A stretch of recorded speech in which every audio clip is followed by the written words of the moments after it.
Side 5. Odours have a power of persuasion stronger than that of words, appearances, emotions, or will. The persuasive power of an odour cannot be fended off. It enters into us like breath into our lungs. It fills us up, imbues us totally. There is no remedy for it. Grenouille had set down the bottle, removing his perfume-moistened hand from its neck and wiping it on his shirt-tail.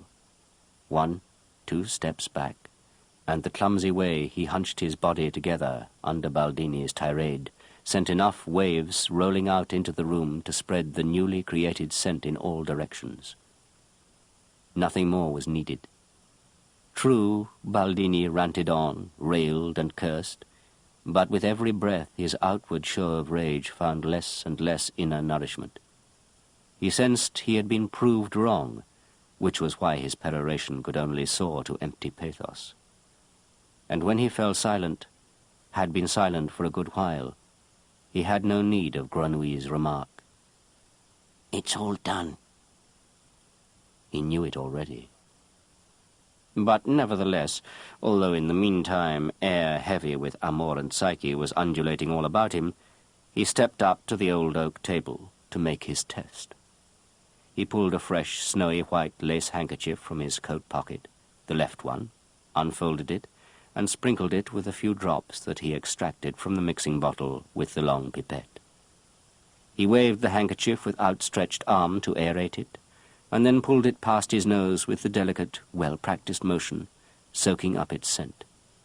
Letting it out again in little puffs, he sat down on a stool. Where before his face had been bright red with erupting anger, all at once he had grown pale. "Incredible," he murmured softly to himself.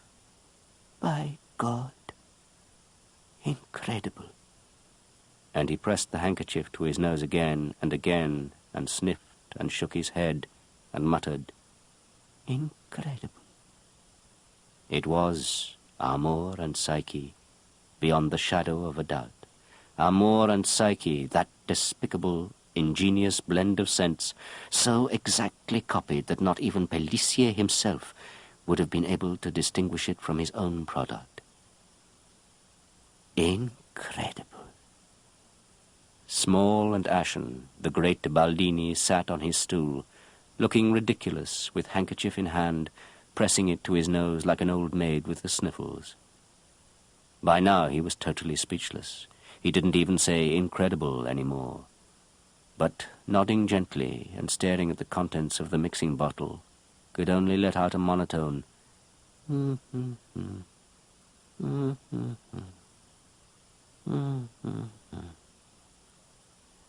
After a while, Grenouille approached, stepping up to the table soundlessly as a shadow.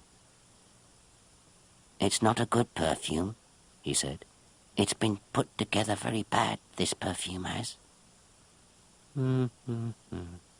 Said Baldini, and Grenouille continued, "If you'll let me, maître, I'll make it better. Give me a minute and I'll make a proper perfume out of it." Said Baldini, and nodded. Not in consent, but because he was in such a helplessly apathetic condition that he would have said and nodded to anything. And he went on nodding and murmuring and made no effort to interfere as Grenouille began to mix away a second time, pouring the alcohol from the demijohn into the mixing bottle a second time, right on top of the perfume already in it, tipping the contents of flacons a second time in apparently random order and quantity into the funnel. Only at the end of the procedure, Grenouille did not shake the bottle this time, but swirled it about gently, like a brandy glass, perhaps in deference to Baldini's delicacy, perhaps because the contents seemed more precious to him this time. Only then, as the liquid whirled about in the bottle, did Baldini awake from his numbed state and stand up, the handkerchief still pressed to his nose, of course, as if he were arming himself against yet another attack upon his most private self. "It's all done, maître," Grenouille said. "Now it's a really good scent." Yes, fine, Baldini replied and waved him off with his free hand. Don't you want to test it? Grenouille gurgled on. Don't you want to, maître? Aren't you going to test it? Later. I'm not in the mood to test it at the moment. I have other things on my mind. Go now, come on. And he picked up one of the candlesticks and passed through the door into the shop. Grenouille followed him. They entered the narrow hallway that led to the servants' entrance. The old man shuffled up to the doorway, pulled back the bolt, and opened the door. He stepped aside to let the lad out. Can't I come to work for you, maître? Can't I? Grenouille asked, standing on the threshold, hunched over again, the lurking look returning to his eye. I don't know, said Baldini. I shall think about it. Go. And then Grenouille had vanished, gone in a split second, swallowed up by the darkness. Baldini stood there and stared into the night. In his right hand he held the candlestick, in his left the handkerchief, like someone with a nosebleed. But in fact he was simply frightened. He quickly bolted the door. Then he took the protective handkerchief from his face, shoved it into his pocket, and walked back through the shop to his laboratory. The scent was so heavenly fine that tears welled into Baldini's eyes. He did not have to test it. He simply stood at the table in front of the mixing bottle and breathed. The perfume was glorious. It was to Amor and Psyche as a symphony is to the scratchings of a lonely violin. And it was more. Baldini closed his eyes and watched as the most sublime memories were awakened within him. He saw himself as a young man walking through the evening gardens of Naples. He saw himself lying in the arms of a woman with dark, curly hair, and saw the silhouette of a bouquet of roses on the windowsill as the night wind passed by. He heard the random song of birds and the distant music from a harbour tavern. He heard whisperings at his ear. He heard, I love you, and felt his hair ruffle with bliss. Now, at this very moment. He forced open his eyes and groaned with pleasure. This perfume was not like any perfume known before. It was not a scent that made things smell better, not some sachet, some toiletry. It was something completely new, capable of creating a whole world, a magical, rich world. And in an instant you forgot all the loathsomeness around you and felt so rich, so at ease, so free, so fine. The hairs that had ruffled up on Baldini's arm fell back again, and a befuddling peace took possession of his soul. He picked up the leather, the goat leather lying at the table's edge, and a knife, and trimmed away. Then he laid the pieces in the glass basin and poured the new perfume over them. He fixed a pane of glass over the basin, divided the rest of the perfume between two small bottles, applied labels to them, and wrote the words Nuit Napolitaine on them. Then he extinguished the candles and left. Once upstairs, he said nothing to his wife while they ate. Above all, he said nothing about the solemn decision he had arrived at that afternoon. And his wife said nothing either, for she noticed that he was in good spirits, and that was enough for her. Nor did he walk over to Notre Dame to thank God for his strength of character. Indeed, that night he forgot, for the first time ever, to say his evening prayers.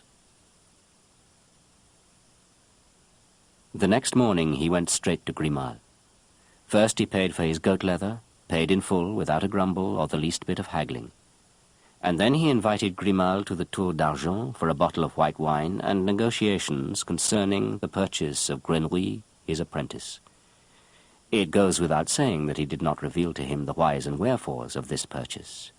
He told some story about how he had a large order for scented leather, and to fill it he needed unskilled help. He required a lad of few needs who would do simple tasks, cutting leather and so forth. He ordered another bottle of wine and offered 20 livres as recompense for the inconvenience the loss of Grenouille would cause Grimal. 20 livres was an enormous sum. Grimal immediately took him up on it. They walked to the tannery, where, strangely enough, Grenouille was waiting with his bundle already packed. Baldini paid the 20 livres and took him along at once, well aware that he had just made the best deal of his life.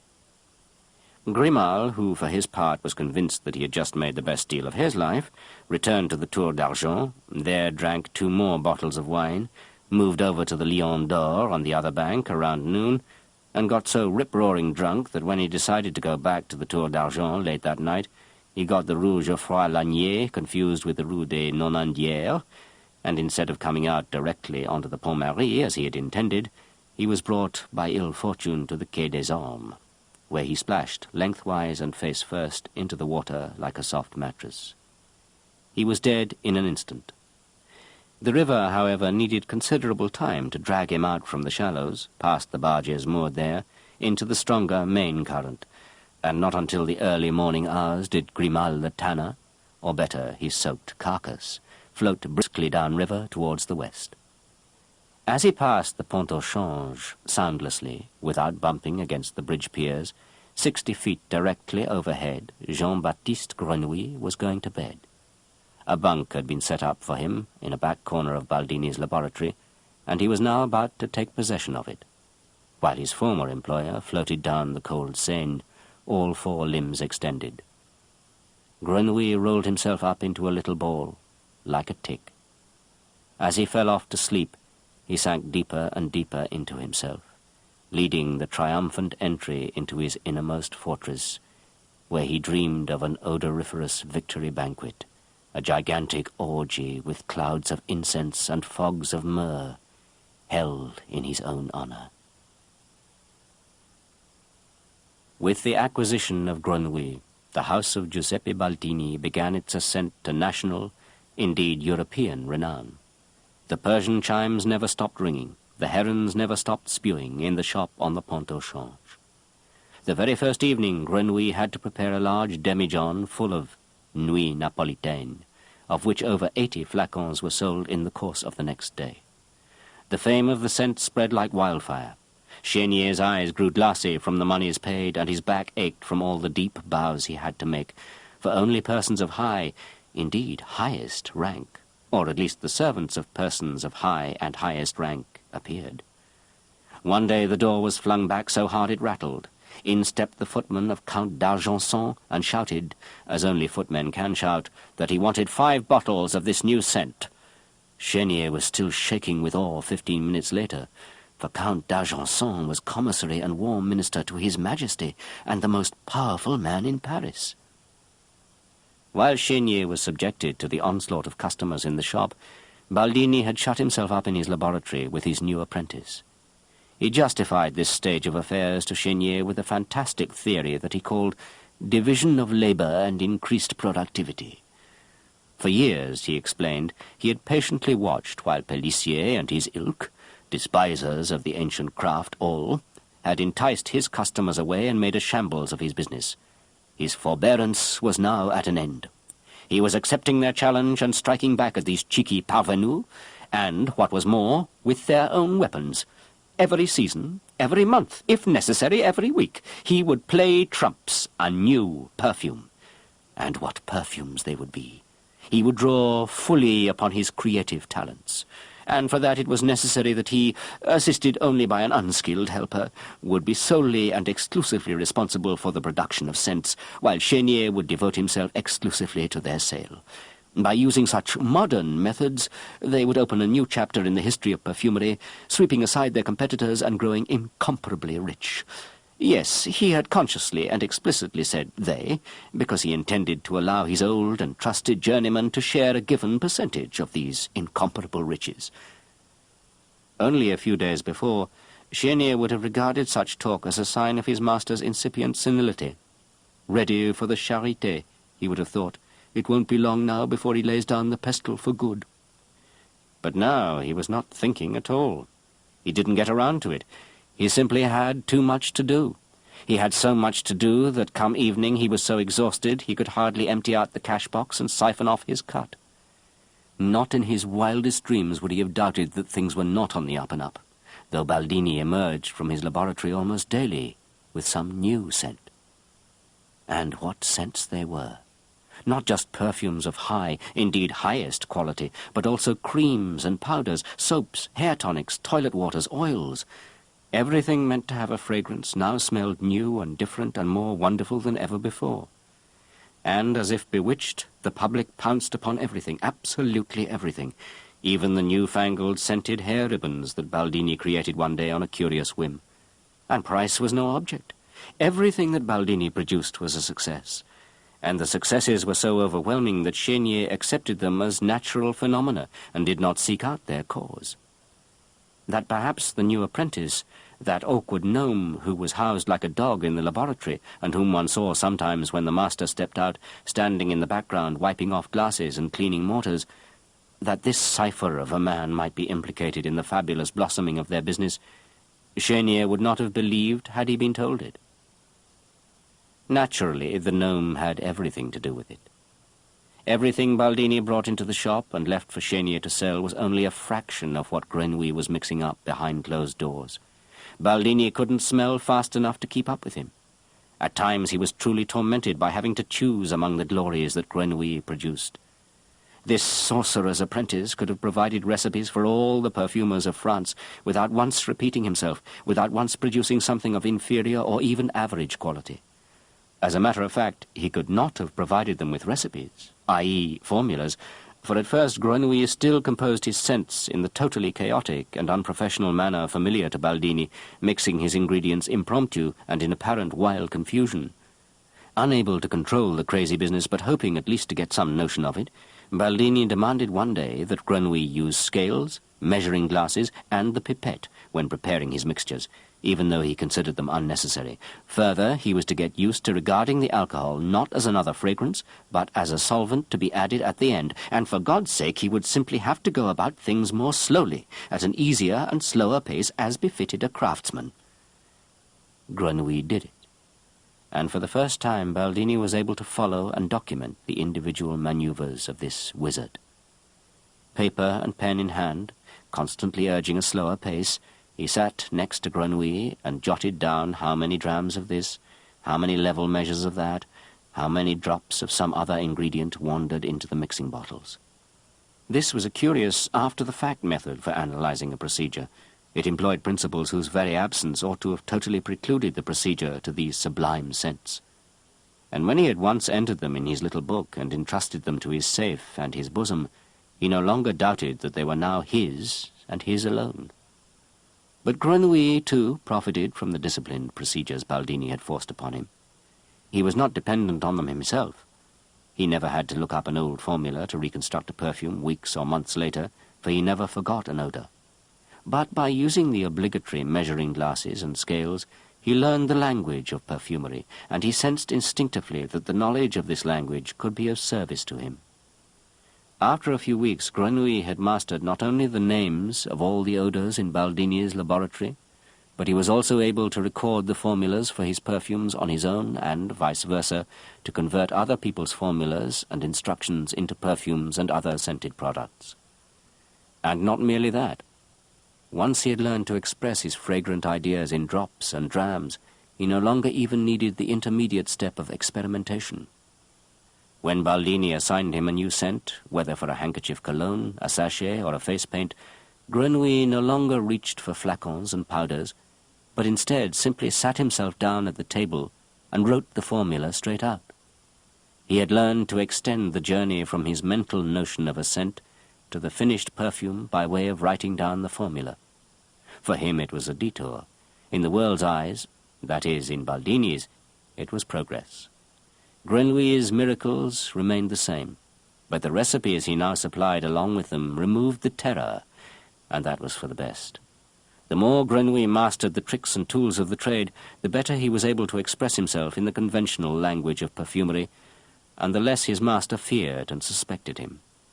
While still regarding him as a person with exceptional olfactory gifts, Baldini no longer considered him a second Frangipani, or worse, some weird wizard, and that was fine with Grenouille.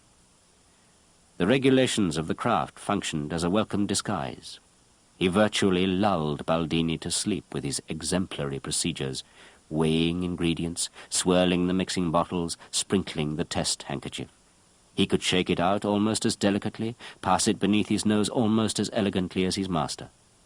And from time to time, at well-spaced intervals, He would make mistakes that could not fail to capture Baldini's notice, forgetting to filter, setting the scales wrong, fixing the percentage of ambergris tincture in the formula ridiculously high, and took his scoldings for the mistakes, correcting them then most conscientiously. Thus he managed to lull Baldini into the illusion that ultimately this was all perfectly normal. He was not out to cheat the old man after all. He truly wanted to learn from him. Not how to mix perfumes, not how to compose a scent correctly, not that, of course. In that sphere there was no one in the world who could have taught him anything, nor would the ingredients available in Baldini's shop have even begun to suffice for his notions about how to realize a truly great perfume. The scents he could create at Baldini's were playthings compared with those he carried within him and that he intended to create one day. But for that, he knew, two indispensable prerequisites must be met. The first was the cloak of middle-class respectability, the status of a journeyman at the least, under the protection of which he could indulge his true passions and follow his true goals unimpeded. The second was the knowledge of the craft itself, the way in which scents were produced, isolated, concentrated, preserved, and thus first made available for higher ends. For Grenouille did indeed possess the best nose in the world, both analytical and visionary, but he did not yet have the ability to make those scents realities.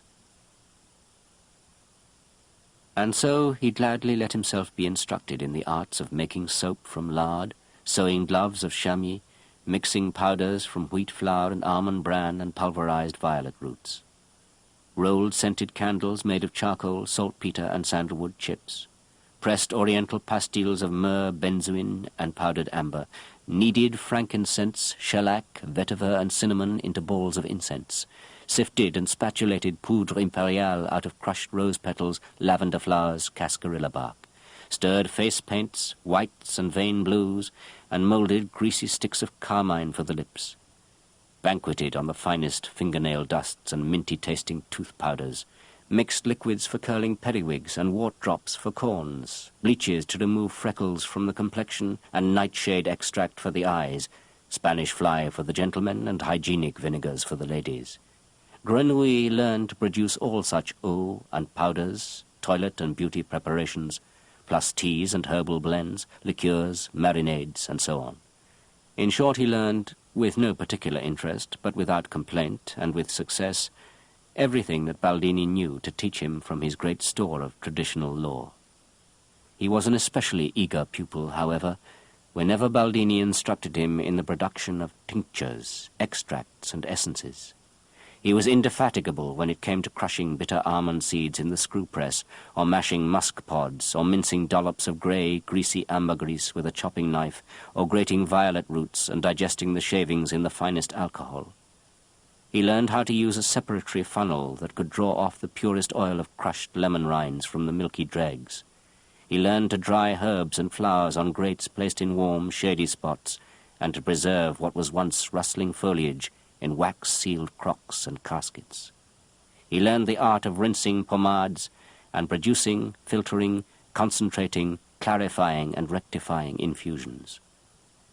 To be sure, Baldini's laboratory was not a proper place for fabricating floral or herbal oils on a grand scale. It would have been hard to find sufficient quantities of fresh plants in Paris for that.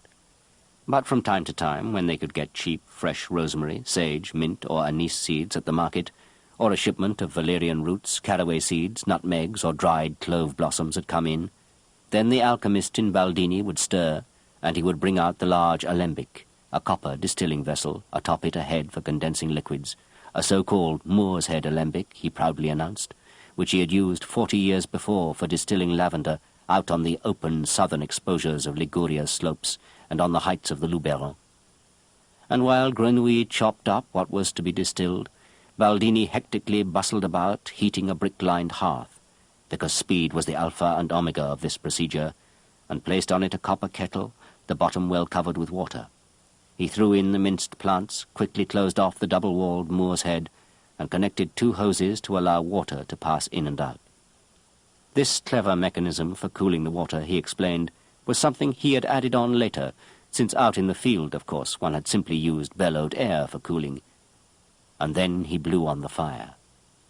Slowly the kettle came to the boil, and after a while the distillate started to flow out of the Moor's Head third tap into a Florentine flask that Baldini had set below it, at first hesitantly, drop by drop, then a thread-like stream. It looked rather unimpressive to begin with, like some thin, murky soup. Bit by bit, however, especially after the first flask had been replaced with a second and set aside to settle, the brew separated into two different liquids. Below, the floral or herbal fluid. Above, a thick floating layer of oil. If one carefully poured off the fluid, which had only the lightest aroma, through the lower spout of the Florentine flask, the pure oil was left behind, the essence, the heavily scented principle of the plant. Grenouille was fascinated by the process. If ever anything in his life had kindled his enthusiasm, granted, not a visible enthusiasm, but a hidden one, an excitement burning with a cold flame, then it was this procedure for using fire, water, steam, and a cunning apparatus to snatch the scented soul from matter. That scented soul, that ethereal oil, was in fact the best thing about matter, the only reason for his interest in it. The rest of the stupid stuff, the blossoms, leaves, rind, fruit, colour, beauty, vitality, and all those other useless qualities, were of no concern to him. They were mere husk and ballast, to be disposed of. From time to time, when the distillate had grown watery and clear, they took the alembic from the fire, opened it, and shook out the cooked muck. It looked as flabby and pale as soggy straw, like the bleached bones of little birds, like vegetables that had been boiled too long, insipid and stringy, pulpy, hardly still recognizable for what it was, disgustingly cadaverous and almost totally robbed of its own odour. They threw it out of the window into the river. Then they fed the alembic with new, fresh plants, poured in more water, and set it back on the hearth. And once again the kettle began to simmer, and again the life-blood of the plants dripped into the Florentine flask. This often went on all night long. Baldini watched the hearth. Grenouille kept an eye on the flasks. There was nothing else to do while waiting for the next batch. They sat on footstools by the fire, under the spell of the rotund flagon, both spellbound, if for very different reasons. Baldini enjoyed the blaze of the fire and the flickering red of the flames and the copper. He loved the crackling of the burning wood, the gurgle of the alembic, for it was like the old days. You could lose yourself in it. He fetched a bottle of wine from the shop, for the heat made him thirsty, and drinking wine was like the old days too. And then he began to tell stories from the old days, endless stories, about the War of Spanish Succession, when his own participation against the Austrians had had a decisive influence on the outcome, about the Camisards, together with whom he had haunted the Cevennes, about the daughter of a Huguenot in the Esterel, who, intoxicated by the scent of lavender, had complied with his wishes, about a forest fire that he had damn near started, and which would then have probably set the entire Provence ablaze, as sure as there was a heaven and hell, for a biting mistral had been blowing. And over he told about distilling out in the open fields, at night, by moonlight, accompanied by wine and the screech of cicadas, and about a lavender oil that he had created, one so refined and powerful that you could have weighed it out in silver, about his apprentice years in Genoa, about his journeyman years in the city of Grasse, where there were as many perfumers as shoemakers, some of them so rich they lived like princes, in magnificent houses with shaded gardens and terraces and wainscoted dining rooms, where they feasted with porcelain and golden cutlery, and so on. Such were the stories Baldini told while he drank his wine, and his cheeks grew ruddy from the wine and the blazing fire, and from his own enthusiastic storytelling. Grenouille, however, who sat back more in the shadows, did not listen to him at all. He did not care about old tales. He was interested in one thing only, this new process. He stared uninterruptedly at the tube at the top of the alembic, out of which the distillate ran in a thin stream. And as he stared at it, he imagined that he himself was such an alembic, simmering away inside just like this one, out of which there likewise gushed a distillate, but a better, a newer, an unfamiliar distillate of those exquisite plants that he tended within him, that blossomed there, their bouquet unknown to anyone but himself, and that with their unique scent he could turn the world into a fragrant Garden of Eden, where life would be relatively bearable for him, olfactorily speaking. To be a giant alembic, flooding the whole world with the distillate of his making, that was the daydream to which Grenouille gave himself up. But while Baldini, inflamed by the wine, continued to tell ever more extravagant tales of the old days, and became more and more tangled up in his uninhibited enthusiasms, Grenouille soon abandoned his bizarre fantasy. For the moment he banished from his thoughts the notion of a giant alembic, and instead he pondered how he might make use of his newly gained knowledge for more immediate goals.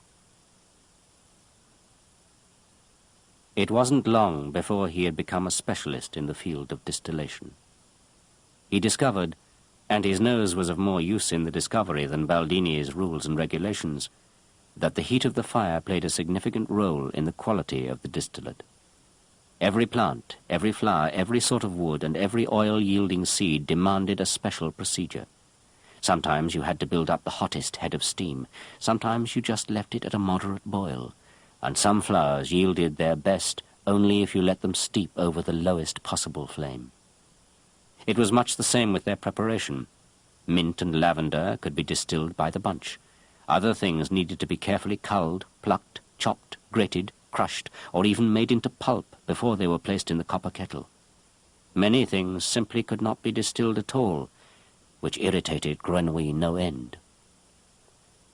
Having observed what a sure hand Grenouille had with the apparatus, Baldini had given him free rein with the alembic, and Grenouille had taken full advantage of that freedom. While still mixing perfumes and producing other scented and herbal products during the day, he occupied himself at night exclusively with the art of distillation. His plan was to create entirely new basic odors, and with them to produce at least some of the scents that he bore within him. At first he had some small successes. He succeeded in producing oils from nettles and from cress seeds, toilet water from the fresh bark of elderberry and from yew sprigs. These distillates were only barely similar to the odor of their ingredients, but they were at least interesting enough to be processed further. But there were also substances with which the procedure was a complete failure. Grenouille tried, for instance, to distill the odor of glass, the clayey, cool odor of smooth glass, something a normal human being cannot perceive at all. He got himself both window glass and bottle glass and tried working with it in large pieces, in fragments, in slivers, as dust, all without the least success. He distilled brass, porcelain and leather, grain and gravel. He distilled plain dirt, blood and wood and fresh fish, his own hair. By the end he was distilling plain water, water from the Seine, the distinctive odor of which seemed to him worth preserving. He believed that, with the help of an alembic, he could rob these materials of their characteristic odors, just as could be done with thyme, lavender, and caraway seeds. He did not know that distillation is nothing more than a process for separating complex substances into volatile and less volatile components, and that it is only useful in the art of perfumery because the volatile essential oils of certain plants can be extracted from the rest, which have little or no scent. For substances lacking these essential oils, the distilling process is, of course, wholly pointless. For us moderns, educated in physics, this is immediately apparent. For Grenouille, however, this knowledge was won painfully after a long chain of disappointing experiments. For months on end he sat at his alembic night after night and tried every way he could think to distill radically new scents, scents that had never existed on earth before in a concentrated form. But except for a few ridiculous plant oils, nothing came of it. From the immeasurably deep and fecund well of his imagination, he had pumped not a single drop of a real and fragrant essence, had been unable to realize a single atom of his olfactory preoccupations. When it finally became clear to him that he had failed, he halted his experiments and fell mortally ill. He came down with a high fever, which for the first few days was accompanied by heavy sweats, but which later, as if the pores of his skin were no longer enough, produced countless pustules. Grenouille's body was strewn with reddish blisters. Many of them popped open, releasing their watery contents, only to fill up again. Others grew into true boils, swelling up thick and red and then erupting like craters, spewing viscous pus and blood streaked with yellow. In time, with his hundreds of ulcerous wounds, Grenouille looked like some martyr stoned from the inside out. Naturally, Baldini was worried. It would have been very unpleasant for him to lose his precious apprentice just at the moment when he was planning to expand his business beyond the borders of the capital and out across the whole country, for increasingly orders for those innovative scents that Paris was so crazy about were indeed coming not only from the provinces but also from foreign courts. And Baldini was playing with the idea of taking care of these orders by opening a branch in the Faubourg Saint-Antoine, virtually a small factory, where the fastest-moving scents could be mixed in quantity and bottled in quantity in smart little flacons, packed by smart little girls, and sent off to Holland, England, and Greater Germany. Such an enterprise was not exactly legal for a master perfumer residing in Paris, but Baldini had recently gained the protection of people in high places. His exquisite scents had done that for him. Not just with the commissary, but also with such important personages as the gentleman holding the franchise for the Paris Customs Office, or with a member of the Conseil Royal des Finances and promoter of flourishing commercial undertakings like Monsieur Feydeau de Brou. The latter had even held out the prospect of a royal patent, truly the best thing that one could hope for, a kind of carte blanche for circumventing all civil and professional restrictions. It meant the end of all business worries and the guarantee of secure, permanent, unassailable prosperity. And Baldini was carrying yet another plan under his heart, his favourite plan, a sort of counter-plan to the factory in the Faubourg Saint-Antoine, where his wares, though not mass-produced, would be made available to anyone. But for a selected number of well-placed, highly-placed clients he wanted to create, or rather have created, personal perfumes that would fit only their wearer, like tailored clothes, would be used only by the wearer, and would bear his or her illustrious name. He could imagine a Parfum de la Marquise de Cernay, a Parfum de la Maréchale de Villars, a Parfum du Duc d'Aiguillon, and so on. He dreamed of a Parfum de Madame la Marquise de Pompadour, or even of a Parfum de Sa Majesté le Roi, in a flacon of costliest cut agate with a holder of chased gold and, hidden on the inside of the base, the engraved words, Giuseppe Baldini, Parfumeur. The king's name and his own, both on the same object. To such glorious heights had Baldini's ideas risen. And now Grenouille had fallen ill. Even though Grimal, might he rest in peace, had sworn there had never been anything wrong with him, that he could stand up to anything, had even put the Black Plague behind him. And here he had gone and fallen ill, mortally ill. What if he were to die? Dreadful! For with him would die the splendid plans for the factory, for the nice little girls, for the patent, and for the king's perfume. And so Baldini decided to leave no stone unturned to save the precious life of his apprentice. He ordered him moved from his bunk in the laboratory to a clean bed on the top floor. He had the bed made up with damask. He helped bear the patient up the narrow stairway with his own hands, despite his unutterable disgust at the pustules and festering boils. He ordered his wife to heat chicken broth and wine. He sent for the most renowned physician in the neighborhood, a certain Procope, who demanded payment in advance, 20 francs, before he would even bother to pay a call. The doctor came, lifted up the sheet with dainty fingers, took one look at Grenouille's body, which truly looked as if it had been riddled with hundreds of bullets, and left the room without ever having opened the bag that his attendant always carried about with him. The case, so began his report to Baldini, was quite clear. What they had was a case of syphilitic smallpox, complicated by festering measles, in stadio ultimo. No treatment was called for, since a lancet for bleeding could not be properly inserted into the deteriorating body, which was more like a corpse than a living organism. and although the characteristic pestilential stench associated with the illness was not yet noticeable, an amazing detail and a minor curiosity from a strictly scientific point of view, there could not be the least doubt of the patient's demise within the next 48 hours, as surely as his name was Dr. Prokop. Whereupon he exacted yet another 20 francs for his visit and prognosis, 5 francs of which was repayable in the event that the cadaver, with its classic symptoms, be turned over to him for demonstration purposes, and took his leave. Baldini was beside himself. He wailed and lamented in despair. He bit his fingers, raging at his fate.